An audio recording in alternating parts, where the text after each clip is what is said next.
Welcome back to the EgoLess podcast. I have one of the most inspirational people I've ever met in my life, one of my superheroes. He's a mindset master, global motivational speaker, and a bodybuilder. Nick, thank you so much, dude. You got it, brother. Glad to be here. I love the title as well. Is that weird to meet people and they say like, hey, you have been a source of inspiration for so long? For me, I've been following you for over a year. And then I'm just now kind of talking to you for the first time. Is that weird to meet people and hear them say that? No, because I think especially during this crazy time is like we all look up to someone, for motivation, or to take a sense of comfort or to follow people's steps. I think one of the greatest skills that like I've accumulated is modeling those who have the results that I want. And so, if you see someone who has a lifestyle, or you see someone who's pivoting business during an unprecedented time, like you want to follow those people. You want to keep up with their content. And maybe you've been following me for a year, but you just happen to get in touch with me, And so I don't think it's weird. I think it's super cool because I look up to people too, like people pivoting their business, people like Tony who like had to downgrade and fire some people and pivot to virtual and like did it successfully. Like that's super, super cool. So I love it. If life has shown us anything as we grow up, those people might not be on the same pedestals, kind of that they once were. It's like, fast forward 10 years, I'm looking up to this person, and then you might be surpassing that person. Like, have you noticed that in your life? Yeah, I think that's a great example. Looking back at like me idolizing Tiki Barber, I think that's what you're talking about is when I was on the Today Show and they brought Tiki there, and now what have I done with my life? Like since that time is like, yeah, and also it's kind of a testament of how much you can accomplish when you upgrade your proximity of people you surround yourself with. I just came from an event, actually our first event since pandemic, and it was just a small event for kids that were underprivileged in Vegas. And I was telling them that there's a lot of things that we can't control, but the one thing that we can control is the people that we show up with, and how winners don't hate on other winners, and the only person that's gonna hate on you is a loser. And if you hang out with losers, you become a loser, right? And so I think though too is like you can have an idol and then you can kind of maybe surpass that idol, but you always give credit to that person because they spark that in you. No, that's true. I mean, you look at it for like say for Jim Rohn. Jim Rohn had his mentor Earl Shelf. Tony Robbins had Jim Rohn, and so I feel like we are, you and I and, anybody who's in this space is at the greatest time in the history of the world, not only because we have these platforms that they never had, but because we're also standing on the standing on the shoulders of giants. There's nothing new under the sun. It's still pretty much the same principles, but these guys have figured out and set us up to where, I mean, cause are you 24 right now? Yeah. I mean, to be where you're at with not only just the platform, but who you are inside, you figure that out so much earlier, and it's just like you were talking about with the mentors, like that's a platform and we make it better. It's our goal to make it better for that next generation.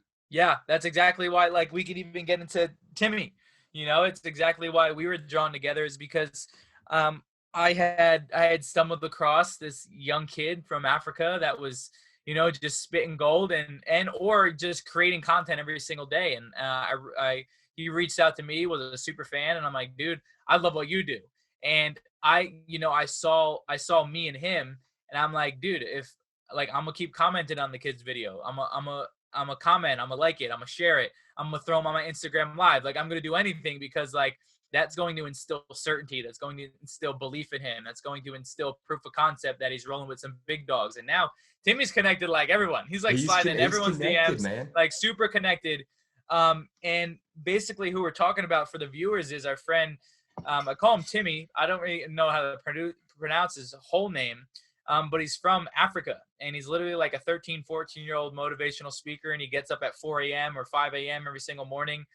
Goes to school, still makes his videos, does podcasts, edits things, creates services. I'm just like, talk about resourcefulness.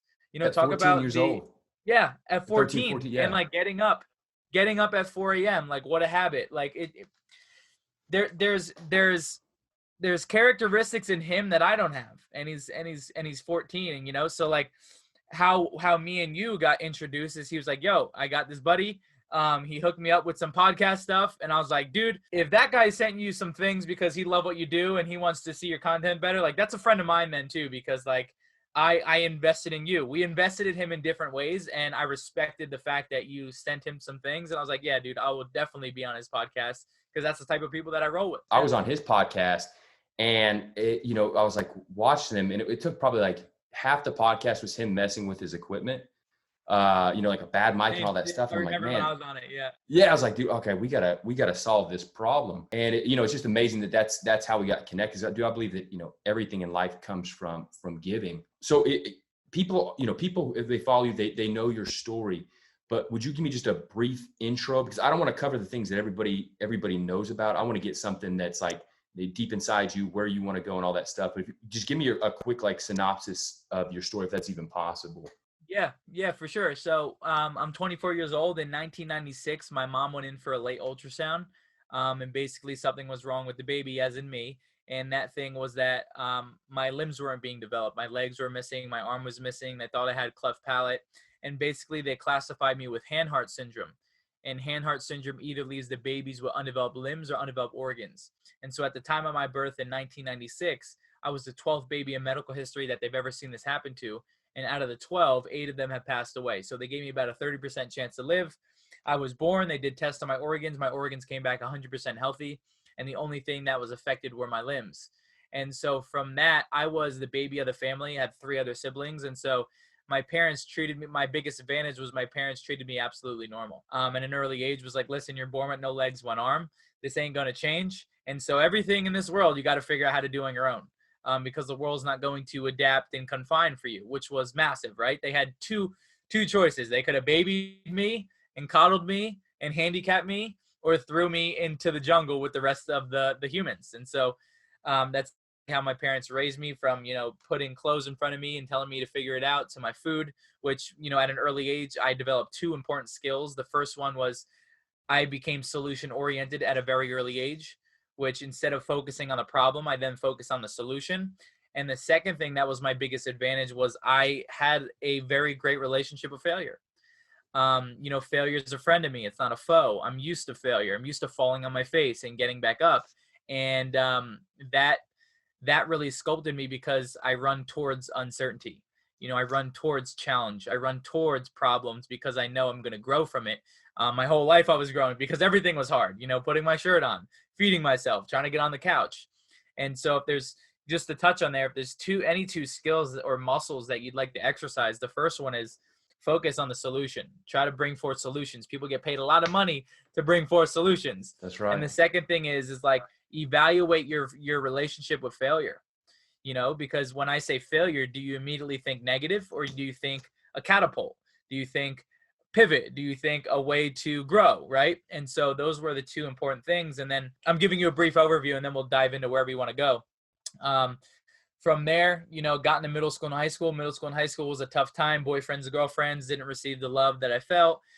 Struggled with confidence, not comfortable with my skin, struggled with females, and then found my outlet, which was wrestling, which I had to make some sacrifices, a limb, actually a couple inches of my limb to wrestle, which we can dive into. And then I think, me hurting so bad, seek the things that were going to further the relationship I have within myself. And so, I was just talking about this with the kids. I'm like, one of the biggest superpowers you can have is training your brain to find the good in every situation. And I realized, my whole life I hated my body, but me hating my body allowed me to find an outlet that allowed me to fall in love with my body and realize it's my greatest gift and my greatest form of influence. And so that started the personal development journey. We can dive into the zombie pranks. I used to be famous on Vine for zombie pranks. And then I switched to bodybuilding. I will, but let me ask one question before we get into you, right? On that, I've got I've got a 15-month-old son named Jack, and I've got another one on the way, 2 weeks, nice. Right? Coming in 2 weeks. Wow. When as you're talking about as your mom, when she was going through that, did you ever talk to her and just say, hey, what was it? And I'm sure you did, but what was it like for her to be experiencing that? Because that's got to be tough like tough news, because she, you know, when you hear that bad news, you don't know that your boy is going to grow up to be, you know, somebody who changes millions and millions of lives like you. You don't, you know what I mean? And that's a Yeah. very tough, that's a tough thing, because you don't know. You, if she could have seen 22 years in the future, I'm sure they'd been like, this is a miracle, and it's great We're because Nick is chilling. going to Yeah. change the world. But what, I mean, how, did you talk to her, like what it was like going through that for when, you know, when she found out? My mom is very faith driven. Even my dad too is very faith driven. And so, I am part as of them well. had, So there's, yeah. yeah. And so my parents had to put their faith in God, the universe, whatever they believe in. Um, and also, they were very good at focusing on the positive, focusing on the 30% chance of me living. Let's deal with it like day by day.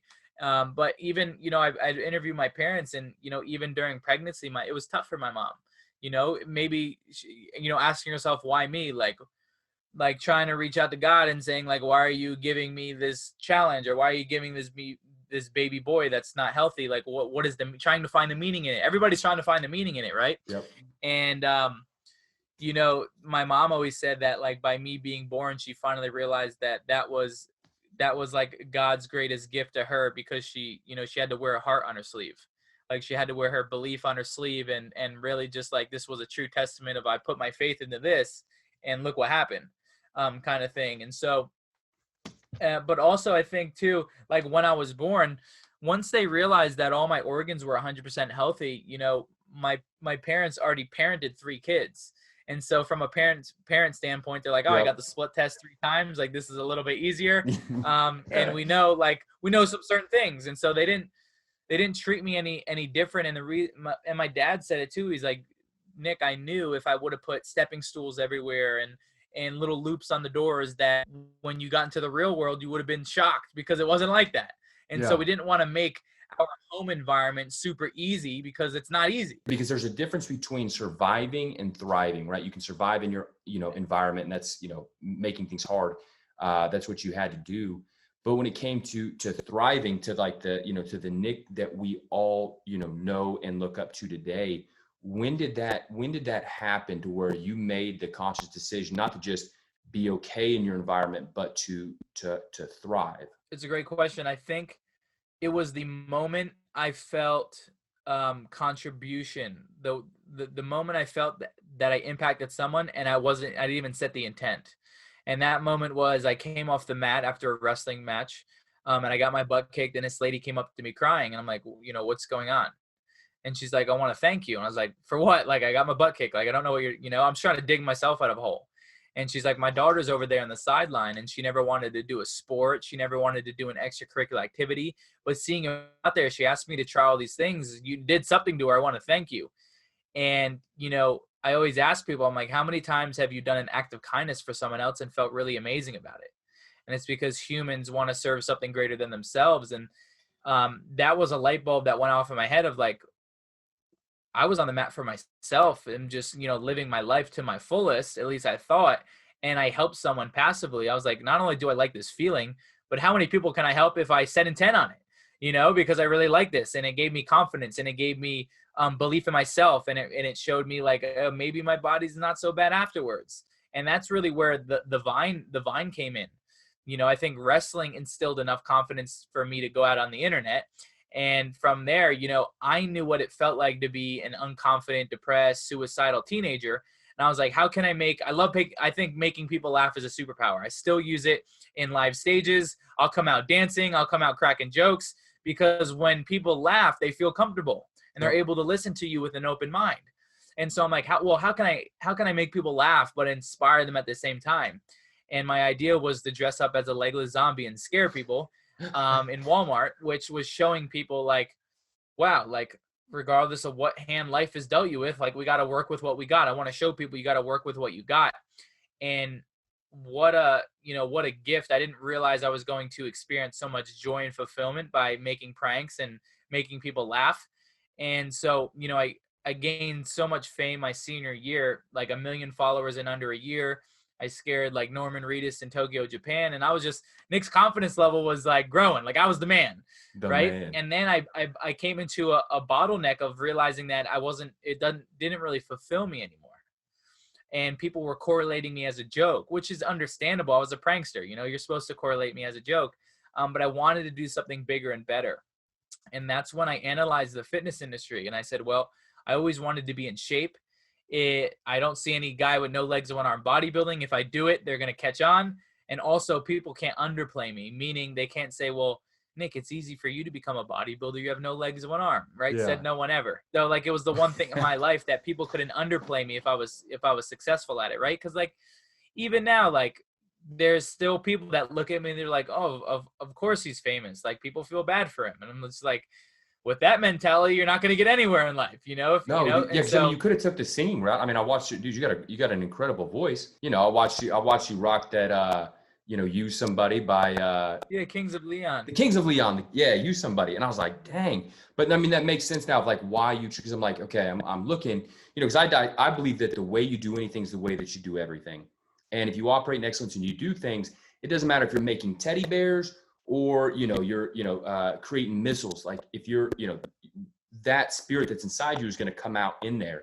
And so it's like, wait, why didn't he just follow that, go into rap and things? But like that makes sense now of the bodybuilding is because at the end of the day is having that platform coming from Vine. It's like, all right, I don't want anybody to be able to say like I got this because of this. And like moving to bodybuilding, it was funny because people were like, oh, this is just a little phase, like, oh, it's just like something he's dabbling in.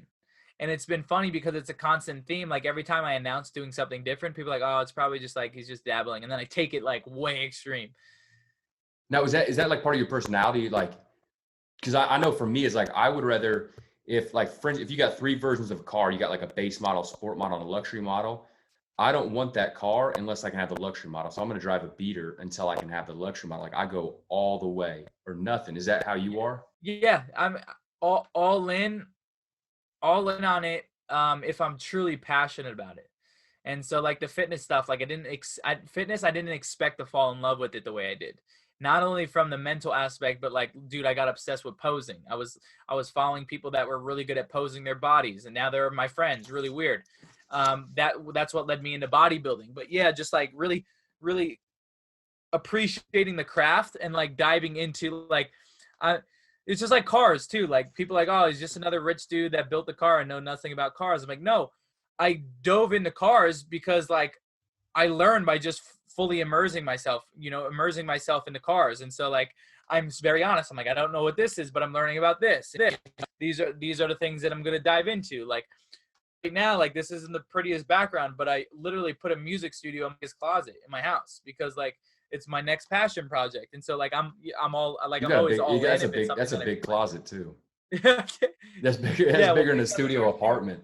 The thing that people are now realizing is that like you're the brand, right?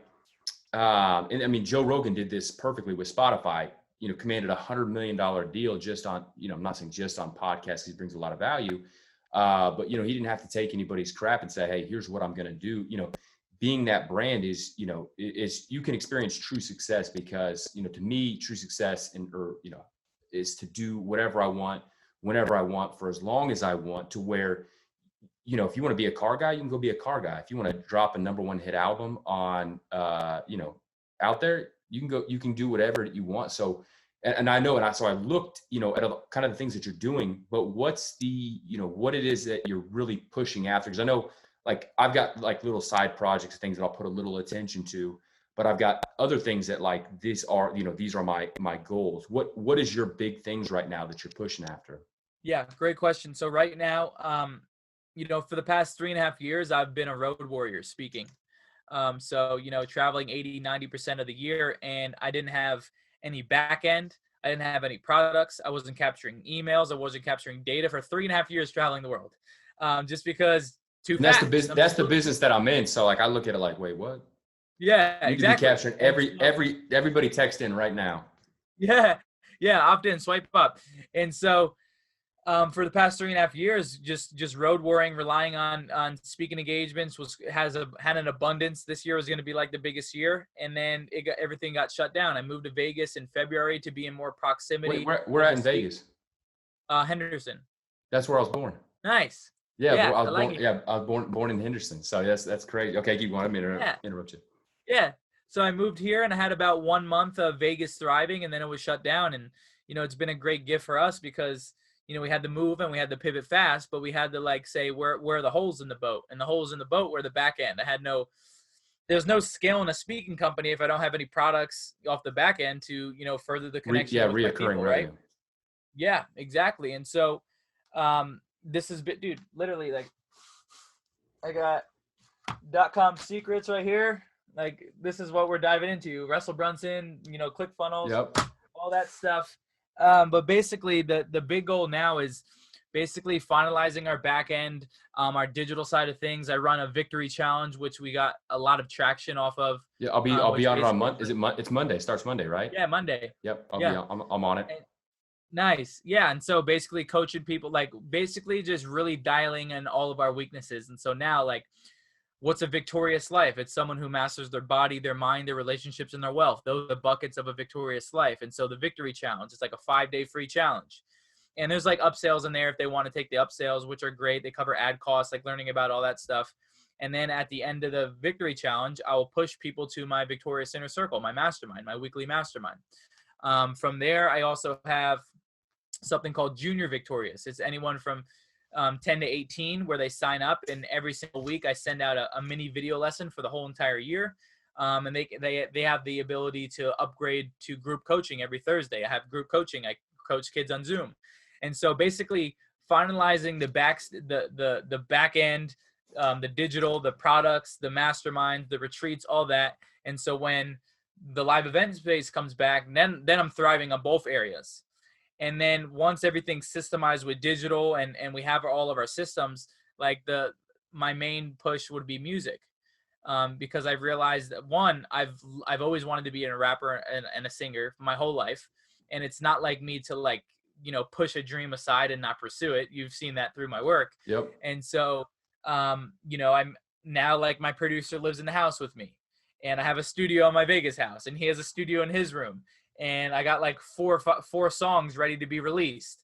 And eventually, like, I'm going to have such a big name in speaking, but I'm also going to become an entertainer and a rapper and a singer, and motivate people through my music and like reach a way bigger audience, because there's only a small percentage of people that go to personal development seminars, but everybody listens to music.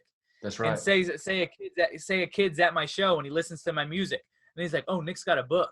And then he reads my book. He's like, oh, Nick's got a challenge. And now he's furthering the connection with me deeper and deeper. Now Nick's mentoring teenagers because they saw me at a concert and didn't realize I'm a peak performance expert. Nick's selling towels. Then at that point, you're selling home furnishing, everything.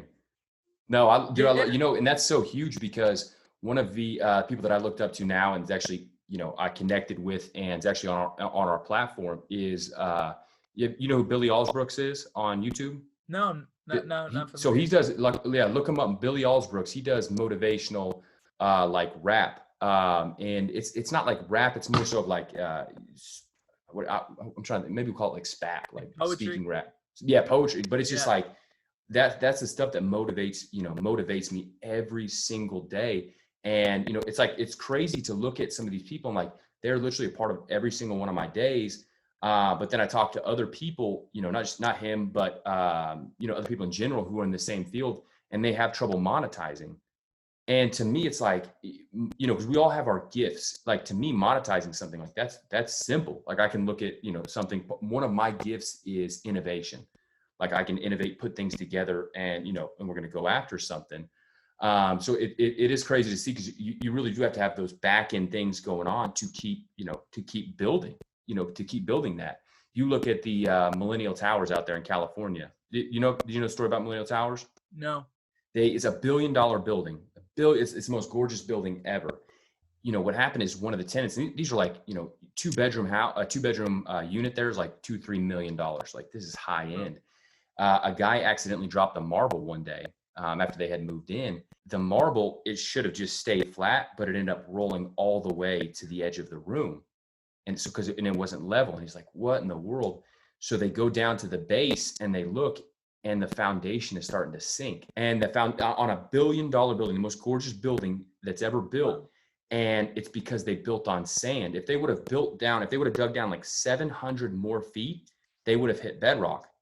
But now $1 billion building with the most gorgeous interior, everything, is almost uninhabitable. And there's huge lawsuits on it just because they didn't dig down that extra 700 feet. Wow.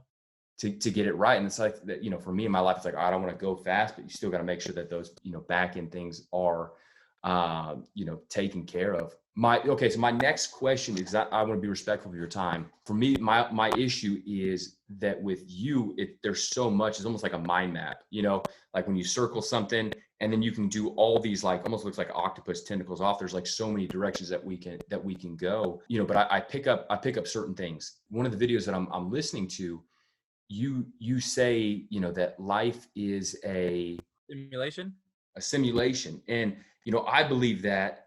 And, there's certain things I almost feel like Neo, like you get unplugged and you look at things, totally different. But when did you start to look at life like that? And what does that really mean? Great question. I love the question. And I think when I went, probably in 2017, when I went to my first Tony event, and literally, oh man, like I'm like, how does someone, as in Tony, captivate an audience for 12, 13 hours, doesn't go to the bathroom, has everyone peak state, no one wants to leave the room? Like, because I'm going there to learn, but I'm also going there to study how he facilitates. Yeah. I'm watching Tony. What is he drinking? What is he eating? What does he do before stage? What does he do on stage? What does he do backstage? Like, what is he doing? And for someone to be able to put someone in a trance that long is it's just a superpower. But talking about conditioning, where does your relationship with money come from? Some people have a negative relationship with money. Well, maybe when you were younger, your mom told you that rich people were evil. And then from there, you believed that thought and it was conditioned in you. And so the way that I view the world is like, bro, like it's a game. We're in a video game. And every day when you wake up, you restart your hard drive, and you have to put positive things in, or else your unconscious programming is going to be negative. It's going to be all the BS. It's going to be it's your survival brain trying to focus on the weaknesses, your insecurities, your failures. And so every day when we wake up, we're rebooting our system. We're coming back into this game, and it's like, let me plant some good things in there so I have a good day. Or it's just like confidence or self-worth or self-integrity. It's kind of like adding armor to your avatar. It's just like you wake up and you achieve something, or you knock that tree down, and then you get a skill point and you add it. It's just like, that's the same thing with your avatar. Your body is like, every time that you commit to something and you follow through in it, your avatar celebrates it and you get more belief in yourself, and then you walk through the next challenge, And so like the Matrix too, I just believe that. And there's like, dude, everything, like, look around, bro. Everything's priming. Everything's conditioning. How many advertisements do you see a day? How many street signs? Dude, everything is literally sculpting your actions and you don't even know it. Yep. And so like, it's those that can become self-aware of their unconscious programming, which then you can go in and switch it. And so you evaluate your life. I think self-awareness is one of the biggest tools, is becoming like, why do I get triggered when that happens? Where does that belief come from? Why don't think I'm a good student? Why do I have fear of abandonment? Where does that come from? Where does it stem from? Then you're like, oh, it came from this. Oh, my mom told me one time. Oh, a teacher told me I wasn't a good student when I was in 4th grade and I believed it. And it's just like, oh, I've been sculpted my whole entire life and here I am. Does that make sense? No. We can go like, dude, it's a dark rabbit hole. Yeah, no, I know. And I have trouble, because speaking like what we're doing now, we're talking, right, is only 7% of communication, right? We're we have feelings, and that's why we speak, because we have to express those feelings. So sometimes you can feel something and know something, but you're like, I don't know how to explain it, or even explain it to a person in the way that they, that they'll understand it. Because like I'm still, studying up on it, because I believe the exact same thing, which is crazy that we're talking about this. Because, a lot of times, when I tell people like, I believe that life is a video game. And, because those avatars, like, we're all in the, in the video game, because it's a simulation, right? Because the sun rises and the sun sets. You've got, you got spring, summer, fall, winter. It's the exact same thing over and over. The world doesn't change, but humanity changes. Like, we're building up, and building up and building up. And, when you look at it like, that avatar state is, we all do need each other. You need gifts that I have. I need gifts that you have. I need somebody, else. We all need each other. How we win the game and progress is just like you're talking about, like an avatar. go meet somebody else's need, and they're going to help you get to where you're going to, not out of a, I'm trying to get something, but just going out there. Hey, I'm going to meet a need. And it could be something so simple. Like if your your waitress is rude, when you think like what you're talking about, you can take yourself out of the equation and know that they've probably got a lot of stuff going on.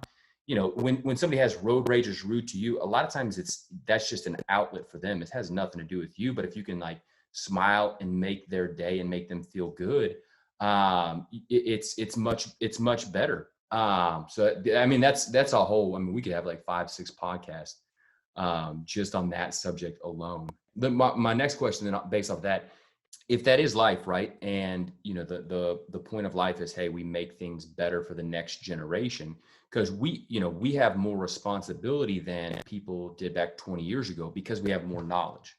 Everything's getting at a faster and a faster rate. So $1 million 50 years ago is not the same as $1 million now. You have to have $10 million, $20 million.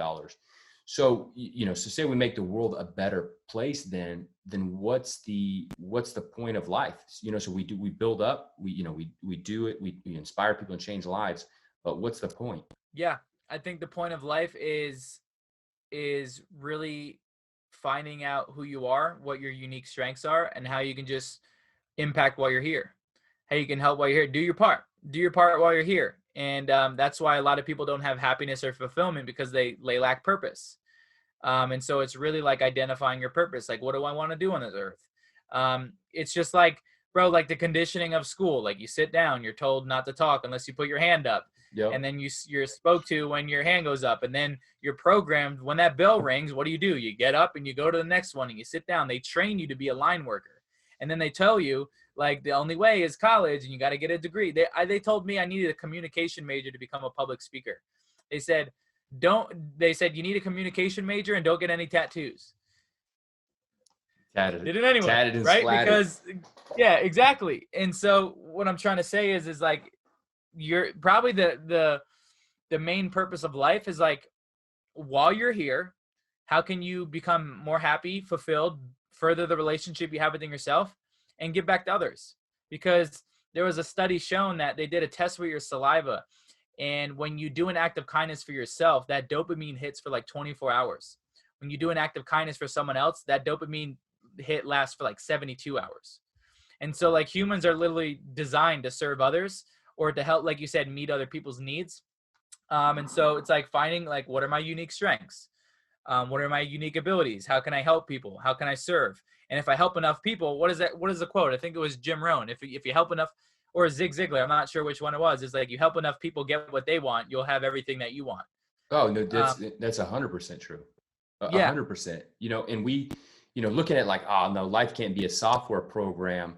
But look what we build. We build software programs, and you look at, so like life feeds off us, but in the things that we create, like for instance, Facebook and Instagram, now Facebook, makes a ton of money off ads and, things like that. But Facebook grew, so much because it sucked the data away from us. Facebook is a data, is a data bank based on you. So, when people are, comment, on Facebook and, arguing back and forth and doing all this stuff, it's just feeding the machine and making it bigger and bigger and bigger. Because like being in data, like I know some things that are very scary. Like companies know us better than we know ourselves. Like there's companies out there to where they know that your favorite color is blue. So every time you're going to websites, they'll make things a shade of blue to where, you'll buy things better. So it's crazy to watch that, we are feeding that machine. But, so if that's our purpose, but then, what do you think happens, after we die? Yeah. That's a great question too. I think, right, I believe in some sort of simulation theory, but I also believe in souls. And how like past lives, dude, like I can literally remember, this is the weirdest thing. I don't even know if I've ever talked about this, but when I was super young, I remember literally looking at my parents and going, who are these people? Where did it come from? Like I just like flashed into a new life. And I was like, oh, this is a little bit different. And for a long time, I was uneasy of like, did I choose my parents? Did these people choose me? Where did they come from? Where did I come from? And like, I can literally remember myself asking myself, like, what am I doing here? And so I believe in like multiple lives. Like you're around a lot. I feel like my soul's probably been around for a very long time. And that, you know, you go through life, and like your human experience is for you to learn things that you can only learn through a human experience. And then you go off, and maybe it's souls and you're, you know, doing something elsewhere in the universe. Like, bro, we don't know anything, to be honest. Like, what's outer space? They say we don't know what it is. Yeah. You don't know why the moon's there. You don't know why the sun's there. We don't know. Everybody's like, oh, no one has the answers.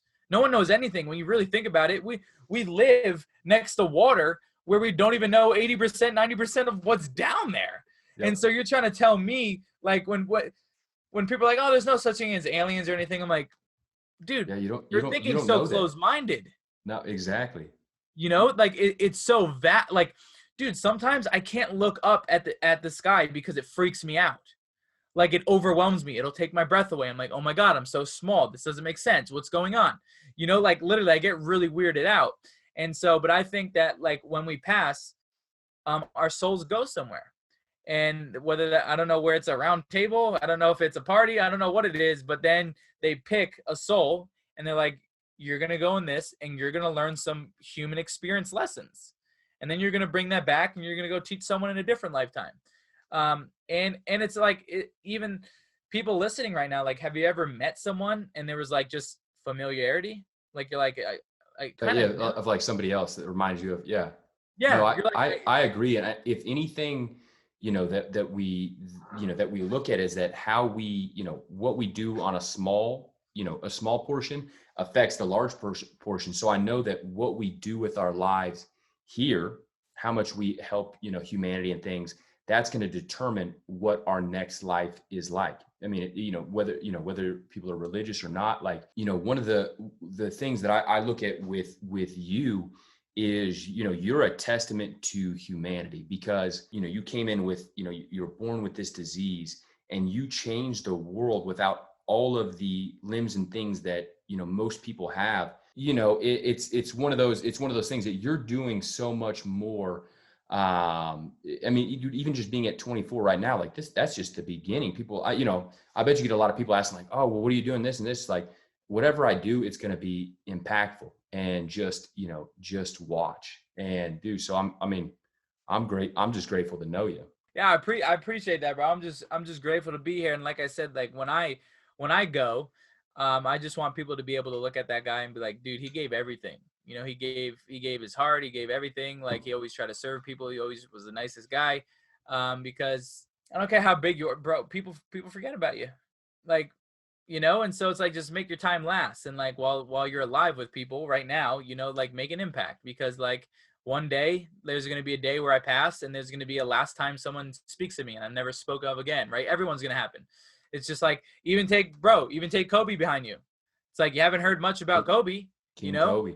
Like, and he's Kobe, you know, and I'm not saying in a negative way. I'm just saying the greatest, like, and there's going to be a day where people like are not talked about. And so like, make the most of what you can while you're here with the people that you have.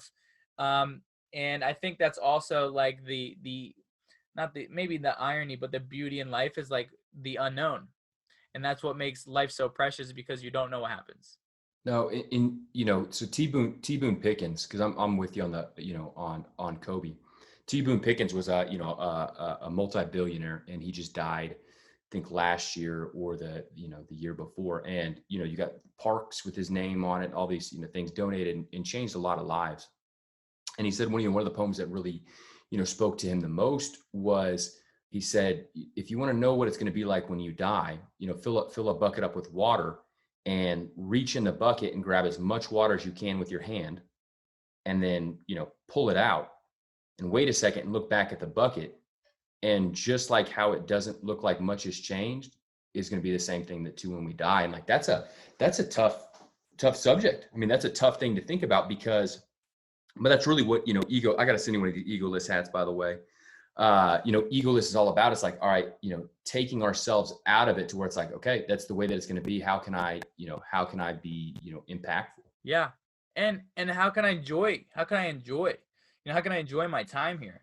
Like and one of the things for me is like being a student of the game is one of my core values, and that means like I listen to everything with an open mind. You see me, if I'm at an event, like I'm sitting in front row and I'm studying the other speakers, like I'm dropping my ego and I'm realizing I only know what I know, and I'm going to listen to everything with an open mind.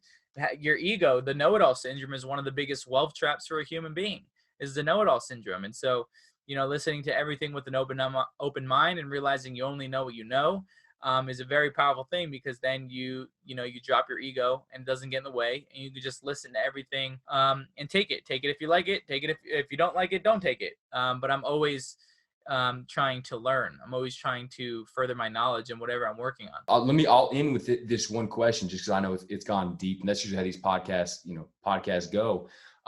You talk about like happiness, like what makes Nick happy? Like, what's your favorite things to do? Yeah, spoiling others.